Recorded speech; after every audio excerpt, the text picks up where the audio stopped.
அக்கினியில் நடந்து வந்தோம், ஆனால் சேதம் ஒன்றும் இல்லையப்பா. தண்ணீரை கடந்து வந்தோம், நாங்கள் மூழ்கி போகவில்லையப்பா. உங்க கிருபை எங்கள விட்டு இமை பொழுதும் விலகலப்பா.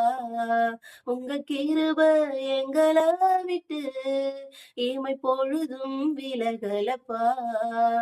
பிரியமானவர்களே, நேற்றுதான் இந்த ஆண்டுக்குள்ள பிரவேசித்தது போல் இருக்கிறது. ஆனால் ஒரு மாதத்தை கடந்து வரும்படி தேவன் கிருபை செய்தார். இந்த 2ஆம் மாதத்துக்குள்ள ஆண்டவர் வாக்குத்தத்தத்தை கொடுத்து நம்மை வழிநடத்துவாராக.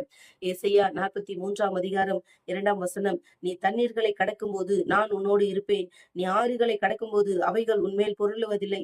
நீ அக்கினியில் நடக்கும்போது வேகாதிருப்பாய். அக்கினி ஜுவாலை உன் பேரில் பற்றாது. ஆம், சத்துரு வெள்ளம் போல நம்மை சூழ்ந்திருக்கலாம்.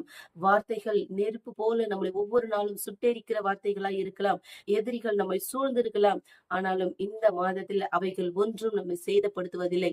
அவைகள் ஒன்றும் நம் மேல் புரண்டு போவதில்லை. பிரியமானவர்களே, கர்த்தர் அவருடைய கரத்தின் நிழலுக்குள்ள நம்மை மறைத்து வழிநடத்துவாராக.